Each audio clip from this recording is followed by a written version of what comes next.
عقل صاحب اکثر یہ حنفی اعتراض اور دوسرے یہ لوگ اعتراض کرتے ہیں کہ اہل حدیث بھی فرقہ پرست ہو گئے ہیں، کیا بات یہ واقع سچ ہے؟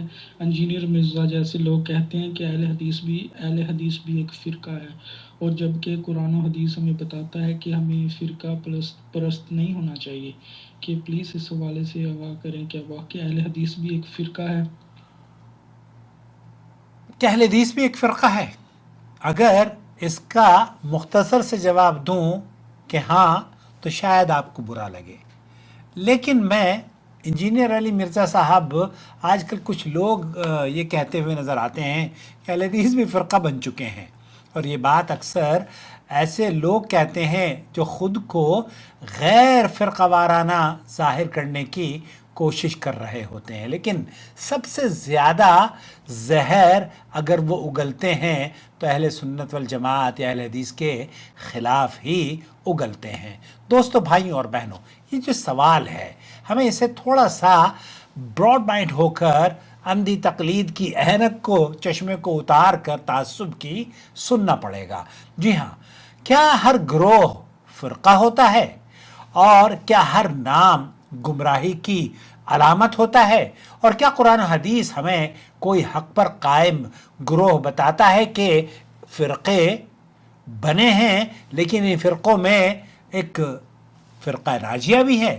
چلیے اس کا جواب ہم حدیث سے سمجھنے کی کوشش کرتے ہیں۔ اللہ کے رسول صلی اللہ علیہ وسلم نے فرمایا ہے کہ افترقت الیہود علی 71 فرقہ وافترقت النصارى على 72 فرقہ وستفترق هذه الامة على 73 فرقہ كلها في النار الا واحدہ۔ یہاں اس حدیث میں اللہ کے رسول صلی اللہ علیہ وسلم سے پوچھا گیا من کہ وہ جو فرقہ آپ بیان کر رہے ہیں کلھا فی النار، وہ سارے فرقے جہنم میں جائیں گے، ایک فرقہ ایسا ہے، اللہ کے رسول نے فرمایا وہ جنتی ہے۔ آپ علیہ الصلوۃ والسلام سے پوچھا کہ وہ جنتی کون سا فرقہ ہے؟ صحابہ کہہ رہے ہیں من ہی یا رسول اللہ، اب یہ فرقوں کی آپ بات کر رہے ہیں، فرقہ تو ہے وہ، لیکن یہ جنت میں بھی جائے گا؟ اللہ کے رسول صلی اللہ علیہ وسلم نے فرمایا من کان علی مثل ما انا علیہ واصحابی او کما قال علیہ الصلوۃ والسلام، رواہ الترمذی، اور اسے یہ حدیث حسن صحیح ہے۔ رسول اکرم صلی اللہ علیہ وسلم نے فرمایا کہ یہود 71 فرقوں میں بٹ گئے، نصارہ 72 فرقوں میں بٹے، اور میری امت 73 فرقوں میں بٹے گی، اور ان میں سب جہنمی ہوں گے سوائے ایک فرقے کے، سوائے ایک کے۔ اب اللہ کے رسول صلی اللہ علیہ وسلم اگر یہاں سب جہنمی ہیں تو ایک کا، اس کا مطلب یہ ہے ایک فرقے کی آپ علیہ الصلوۃ والسلام بشارت اور تخصیص فرما رہے ہیں۔ صحابہ نے پوچھا یا رسول اللہ وہ ایک کون سا فرقہ ہوگا؟ آپ علیہ الصلوۃ والسلام نے فرمایا جو میرے طریقے اور میرے صحابہ کے طریقے پر ہوگا۔ دوستو، بھائیوں اور بہنوں، یہ حدیث فرقوں کے بننے کی خبر دے رہی ہے، اور ساتھ ہی ساتھ یہ بھی بتا رہی ہے کہ نجات صرف ایک جماعت کو ملے گی، اس فرقے کو ملے گی جو کہ نبی کریم صلی اللہ علیہ وسلم کے طریقے اور اسوے کے مطابق زندگی گزار رہا ہوگا۔ تو سوال یہ پیدا ہوتا ہے کہ یہ گروہ ہے یا نہیں، بلکہ سوال یہ ہے کہ کون سا گروہ حق پر ہے؟ جی ہاں، تو اس کا بہت سیدھا اور سچا سا جواب اللہ کے رسول صلی اللہ علیہ وسلم نے فرمایا لا تزال طائفۃ من امتی ظاہرین علی الحق، یہاں میری امت کا ایک گروہ ہمیشہ حق پر قائم رہے گا۔ اب یہاں اس حدیث میں بھی، صحیح مسلم کی یہ حدیث ہے، اس حدیث میں بھی صحیح بخاری اور مسلم میں اللہ کے رسول صلی اللہ علیہ وسلم نے فرمایا ہے کہ میری امت کا ایک گروہ، ایک فرقہ، ایک جماعت ہمیشہ قائم رہے گی علی الحق لا یضرهم من خذلهم۔ یہاں اللہ کے رسول صلی اللہ علیہ وسلم نے بتا رہے ہیں کہ میری امت کا ایک گروہ ہمیشہ حق پر قائم رہے گا، نہ ان کو چھوڑنے والا نقصان دے گا، نہ ان سے اختلاف کرنے والا، یہاں تک کہ اللہ کا حکم، قیامت یا فیصلہ آ جائے گا اور وہ اسی حالت میں قائم ہوں گے۔ دوستو، بھائیوں اور بہنوں، غور طلب بات یہ ہے، حدیث ہمیں خود بتا رہی ہے کہ گروہ ہوگا، حق پر بھی ہوگا، اور وہ ہمیشہ باقی بھی رہے گا، قیامت تک باقی ہوگا وہ گروہ، جو کہ قرآن و سنت کے ماننے والا ہے۔ اس کا مطلب یہ ہوا کہ ایک حق پر قائم جماعت یا فرقہ ضرور رہے گی، یعنی فرقے کا ہونا اصل میں باطل پر جمع ہونا خطرناک ہے، حق والوں کی جماعت ہونا خطرناک نہیں۔ اہل توحید کونوا مع الصادقین، اللہ رب العالمین سچوں کا ساتھ دینے کا حکم دیتا ہے، تو سچوں کا ساتھ اگر آپ دیں گے اور سچ کے ساتھ آپ قائم رہیں گے، اور اللہ کے رسول صلی اللہ علیہ وسلم کی اس حدیث کے مطابق اس کا یہ مطلب یہ ہے کہ ایک حق پر قائم جماعت یا فرقہ ضرور رہے گا، یعنی فرقے کا ہونا برا اس وقت ہے جب کہ وہ گمراہی اور ضلالت پر ہو۔ حق اور باطل پر اگر فرق نہیں کر سکتا تو پھر اہل حدیث کیا کہتے ہیں؟ اہل حدیث یہ کہتے ہیں کہ ہم آپ کو اپنے بڑے کی مان لیں، ہمارے امام کی مان لیں، شیخ عبدالعزیز بن باز کی مان لیں، شیخ عثیمین کی مان لیں، نہیں، ان کی باتوں کو آپ قرآن و حدیث پر پرکھیں۔ ائمہ حرمین یا امام ابو حنیفہ یا امام شافعی، جتنے بھی ائمہ گزرے ہیں، وہ سب یہ کہتے ہیں کہ ہمارے قول کو نبی کریم صلی اللہ علیہ وسلم کی حدیث مل جائے تو ہمارے قول کو دیوار پر دے مارو، کوئی ویلیو نہیں ہے ان کے اقوال کی، ان ائمہ کے اقوال کی اس وقت ویلیو ہے جب کہ وہ قرآن و حدیث کے مطابق ہو۔ تو مرزا صاحب اور اس جیسے لوگ اگر یہ کہتے ہیں کہ ہم فرقوں کے خلاف ہیں، اہل حدیث بھی ایک فرقہ ہے، تو حقیقت دراصل اصل میں وہ اپنی زبان سے لوگوں کو متنفر کر رہے ہوتے ہیں۔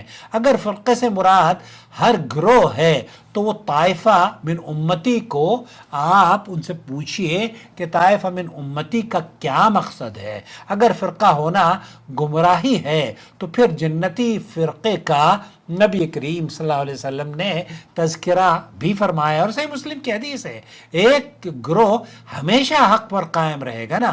تو صحیح مسلم کی حدیث چلیے اور دوسری حدیث کو آپ رد کر دیں، تو یہاں اللہ کے رسول صلی اللہ علیہ وسلم یہ فرما رہے ہیں کہ ایک گروہ تو حق والا ہے، اگر اہل حدیث حق پر نہ ہو تو پھر کون ہے جو نبی کریم صلی اللہ علیہ وسلم اور صحابہ کے طریقہ کار پر ہیں۔ امام احمد بن حنبل سے کوئی پوچھتا تو امام احمد بن حنبل، شیخ عبد الرحمن سدیس اپنے خطبے میں اس کو بہت زور دے کر فرماتے ہیں۔ امام کعبہ ہوئے کہتے ہیں امام احمد بن حنبل سے جب کوئی پوچھا کرتا تھا نا کہ جنتی فرقہ کون سا ہے تو یہ کہا کرتے تھے کہ اگر وہ اہل حدیث نہیں ہے تو ہمیں نہیں پتہ کون ہے۔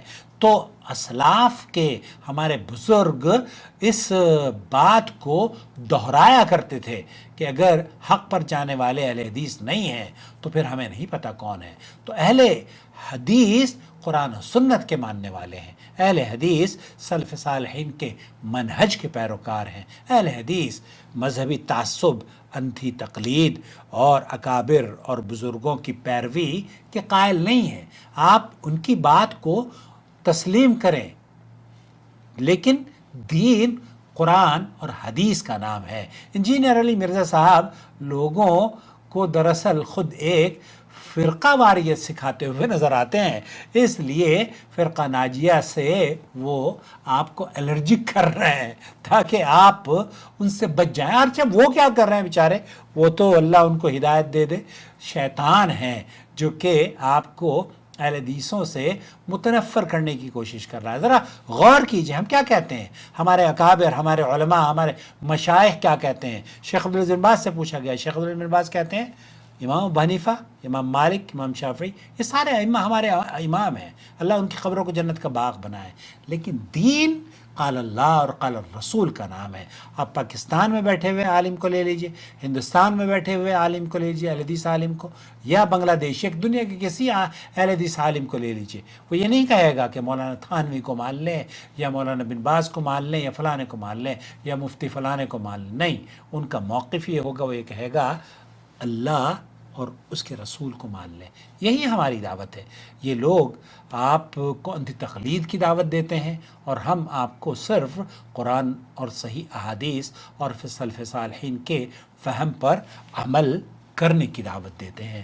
ہر حدیث کو پرکھ کر دلیل کی بنیاد پر دین کو اپناتے ہیں۔ اسی لیے یہ اہل سنت والجماعت کی اصل شکل ہے اور یہی فرقہ ناجیہ اور طائفۃ منصورہ ہے۔ اللہ تعالیٰ اس کی حفاظت فرمائے اور ہمیں اس پر عمل کرنے کی توفیق دے۔ اللہ کے رسول صلی اللہ علیہ وسلم نے فرمایا ما کان علی مثل ما انا علیہ واصحابی۔ تو اس طرح کے اقوال نبی کریم صلی اللہ علیہ وسلم سے وارد ہیں، لا یزال طائفۃ من امتی۔ تو جو فرقہ ناجیہ کی پہچان کر لے وہ خود فرقہ پرست سے بچ جاتا ہے، اور جو فرقہ پرست فرقے کو برا سمجھے وہ حق اور باطل میں تمیز کھو دیتا ہے۔ تو حق اور باطل میں تمیز آپ صرف اس وقت کر سکتے ہیں جب آپ قرآن و حدیث سے اپنے آپ کو مستعد اور تھوڑا سا علم حاصل کر لیں، تو آپ کو پتہ چل جائے گا کہ انجینئر صاحب ہوں یا اور دوسرے ڈاکٹر صاحب ہوں، ان کا موقف کیسا ہے۔ اور اہل حدیث کا موقف بالکل صاف ستھرا ہے۔ اہل حدیث الحمدللہ متعصب نہیں ہے۔ آج آپ ان کو قرآن و حدیث کی بات دے دیجئے وہ تسلیم کر لیں گے۔ کتنے واقعات ہیں، بڑے بڑے محدث، بڑے بڑے ائمہ، بڑے بڑے اس دور کے علماء، جب ان کو بتایا گیا کہ یہ حدیث ایسے ہے، آپ نے اس طرح کا فتویٰ دیا تھا، اپنے حدیث کو ترجیح دیتے ہیں، حدیث کو بنیاد بناتے ہیں اور اپنے موقف سے رجوع کرنے میں ایک منٹ نہیں لگاتے، ایک سیکنڈ نہیں لگاتے۔